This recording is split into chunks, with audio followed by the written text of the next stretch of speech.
Hello, welcome to another episode of the Warrior Princess channel.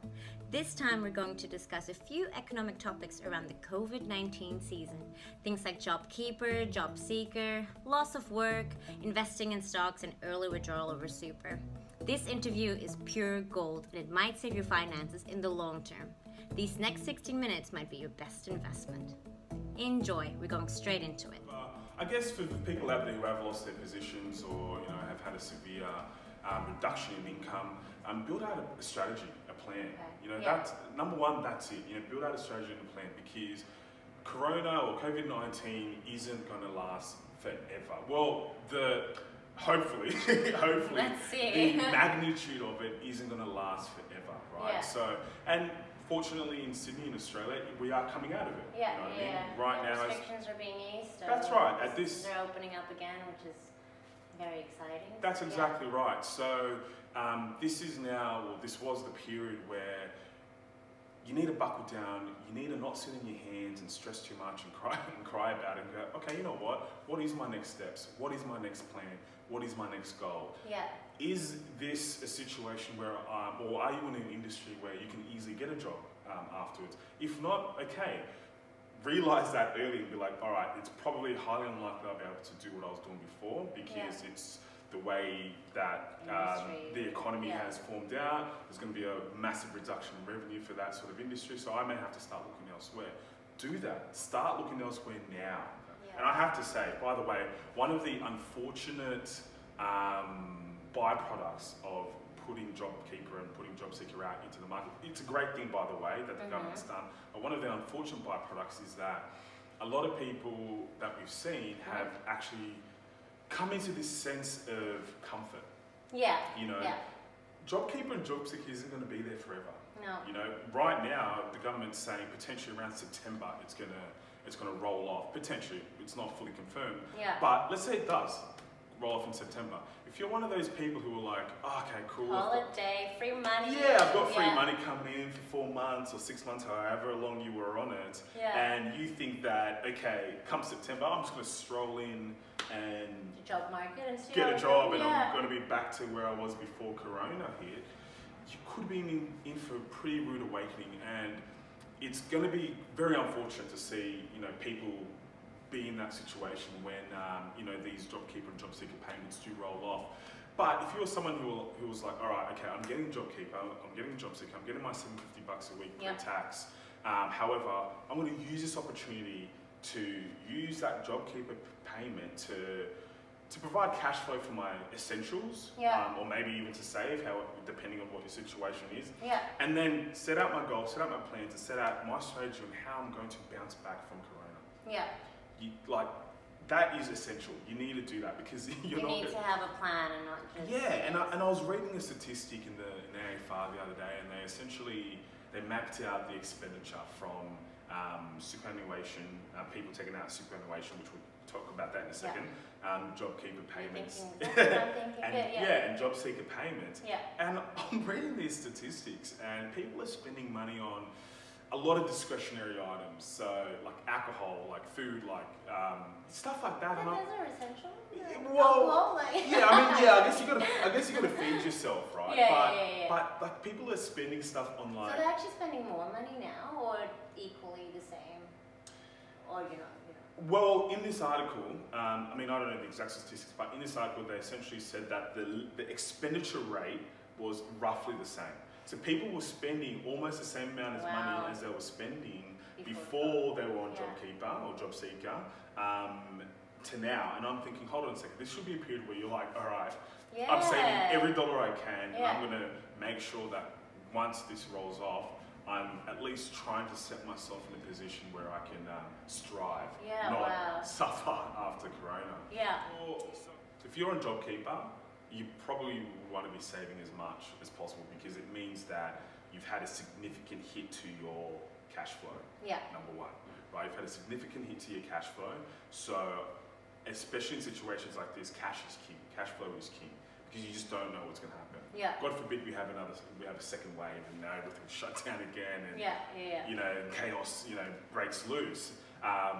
So right now it's time to just save that, especially if you're on JobKeeper. If you're not, if you're not and you still got your same cash flow coming in and you've got savings, all that sort of stuff, yeah, maybe you can start looking at other alternative investments like the stock market and there's certainly obviously other strategies that you can invest in. Yeah. But if you're on JobKeeper, JobSeeker, save the cash. Like, save the cash. Don't do anything silly. Yeah.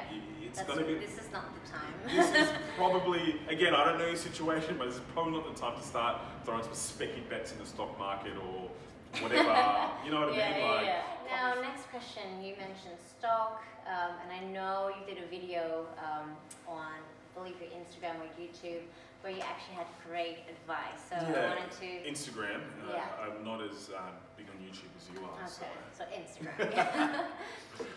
So when it comes to stock, so now a lot of the stock market now completely dropped, and there's people are talking about buying stocks, and I'm actually hearing stories from people in my environment that actually already earned a lot of money from just buying stocks like 3 weeks ago or 4 weeks ago. Yeah. So is it smart for me to also just join that wagon and just start buying stocks? Yeah, I mean, okay, so it was around mid-March when the market really took a beating.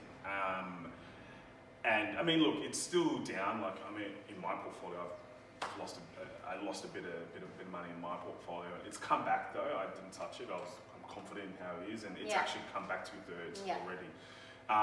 So, I mean, right now in the stock market, there's a lot of volatility. It's up one day, down the next day. It's exciting. I'm telling you, there's more roller coasters in the stock market right now than Dream World or an amusement park. It's like this. But it's fine because it's short-term volatility, right? Yeah. It's reactions to what's happening with Corona, what's happening in the markets. There's riots now happening. Yeah. There's a lot of things happening in the global macroeconomic market, which is making the markets do this. Yeah. If you make some good decisions around March and even April, you've probably did the right thing. You've probably come out pretty good, because we've seen this rally, right, in the markets. We've seen a pretty decent appreciation. I've seen it, right? I've made up like 2/3 of what I sort of lost from the peak in end of Jan, start of Feb to March. We've made up about 2/3 of it. So yeah, I mean, your mates who invested back then, for sure, if it's in some good companies like Afterpay, right? I mean, I was looking at Afterpay. I'm sure everyone knows what Afterpay is. Most people probably use Afterpay. And I was looking at Afterpay when it was like almost hit $8, right? Right now it's sitting about, I think it's like $49, right? Wow, and that's within, what, 6 weeks? Yeah. 6 weeks, right? Wow. So am I too late now to join, to start No, trading? you're never too late. You're never too late to get into the markets, right? Investing in stocks, it's one of those things, you got to be in it to win it. Like, you got to be in it, you got to get in. It's like investing in property. Yeah. If you're going to be one of those people who's going to try and time the market, good luck. Good luck. Yeah. Good luck trying. Warren Buffett, who's arguably the greatest ever investor in all time, right? The guy's worth, I don't know, $70 billion, $80 billion, right? And he's made his money in investments. Yeah. Even he says, like, he cannot time the market. And this guy You just have to do it. Yeah. I mean, there are ways where you can sort of try and capture the bottom of the cycle, the bottom of the market. Yeah. But even he can't be like, that is the date. Yeah. In 3 weeks' time, it's exactly going to hit the bottom of the market. Everyone should buy it on that day. Yeah. Number one, I mean, I definitely wouldn't be recommending investing in stocks straight away if you've got high interest loans, for example. You've got high interest loans, 20% plus credit card loans. You'll probably want to pay those off first before going into the markets. So get rid of your debts first before getting into the market. Yeah, you know what I mean? It's just priorities. I'm not saying that, like, look, I'm not saying it's the hard truth there, but me personally, like, you probably want to be paying off the bank before you start putting money in the stock market, especially if you've got some crazy high interest credit card debt. I believe in having a buffer as well in savings. Obviously, coming into Corona, that's even more important to have a savings buffer, because things are uncertain. You don't know what's going to happen. Would you have an estimate on what the buffer would be? I know it's still relative, like, it depends, but would it be like 6 month income or whatever it is, 6 years of savings? Or would you have an estimate on advice? Me, I can just say me, right? Yeah. Personally, for me, I give myself about 9 months. Okay. Yeah. Right? I give myself about 9 months. If I were to lose my job and have 0 income, how long can I survive living like this? Obviously, permitting, going out and to restaurants and that sort of stuff, right? Not going crazy. I've always said 9 months. Okay. You know what I mean? And that's given me enough time to look for another job, this and that, all that sort of stuff, and not worry too much. Okay. Saying that as well, though, everyone really has exposure. Most people have exposure to markets through their super. Yeah. So, which we can probably segue into that. Perfect. So, exactly, super. So, should I then now is the time that I can actually get some money out of my super? Should I invest? That could be my buffer as well. Yeah, that's it. Look, okay. I did a video on this, by the way, on Instagram. We'll put it on the link below so you can watch that video as well. Yeah, it was Suits and Kicks. It's on my other podcast, which Claudia actually was on my podcast. So have a listen to that one. It's a good one, actually. It's really, really good. So I did a video on this, and honestly, no. Unless you are in a position where you need the cash, you need the 10 grand this half and the 10 grand next half. It's like the desperate, the final goal. You have exhausted all governmental initiatives like JobKeeper, JobSeeker, or whatever it is. You've exhausted all of that. You've deferred your rent or your interest payments, whatever it is. You've renegotiated your debt. You've talked to whatever it is. You've exhausted all possible situations, and you're like, I need the cash. That's when you get it, Okay. Because it's still your future, right? That's the reason why you wouldn't. Well, there's a lot of reasons why. You wouldn't. Number one is you'll be taking cash out at a loss. So right now, as you just said earlier, markets have done that, right? And as I pointed out, most people who have super will have an exposure to equity markets. That's just how it is. If you're in an average balanced fund, so I don't know if last you checked your superannuation account, but typically, most people don't. I do all the time, but most people would have it just in a balanced account. And typical allocation to a balanced account is about 50, a bit over 50% in listed equities, in global equities and in Australian equities, right? Now, more than 50% of your portfolio, depending on which super fund you're at, is within equities. Equities dropped about 30%, depending on what strategy your super fund is actually invested in. It could be even more, right? Let's say you've got a 30% reduction in your superannuation account, and now you take out the money. You've just lost 30% of your cash. That's like buying a property at the peak, right, of the cycle, and then selling it at the bottom of the cycle. So would you do that? No. It's just illogical, right? That's what I'm saying. Unless you're desperate and you need that money out, why would you take money out and automatically lock in a loss? It just doesn't make sense. But again, it depends on the situation. Secondly, as you just sort of pointed out before, the long-term damage it could potentially do to your investment gains is very real.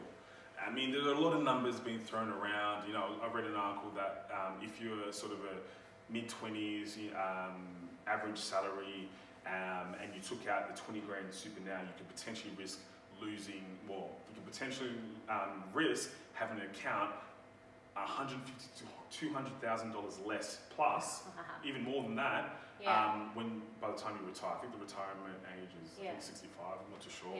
Maybe it's 65 now. So by the time you're 65, you've got 20 grand less. Just because you took out 20 grand. Crazy, So think of the long term, not the short term. So it's sometimes tempting to get an extra 10K and buy your car or whatever it is. Well, CK, if I told you this, if I said, I'll give you 20 grand now, however, you have to give up 200 grand at 60. What would you say? Hell no. Hell no. Well, that's it. That's it. On average, right? This is obviously, theorized, but that's it.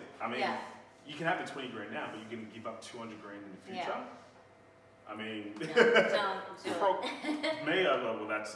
why would I do? I want the 20 grand. I want the 200 grand. I don't need the 20 grand now. So that's probably another reason why you probably shouldn't do it. So again, if you need to do it, do it.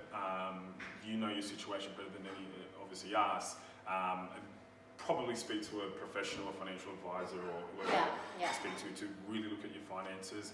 But if not, leave it in the markets. Yeah. And I had a question, right, when I posted that up. Yeah. I had a question. This gentleman said, but what if I take out the 20 grand now and then I put it into property or I put it into another investment? Yeah.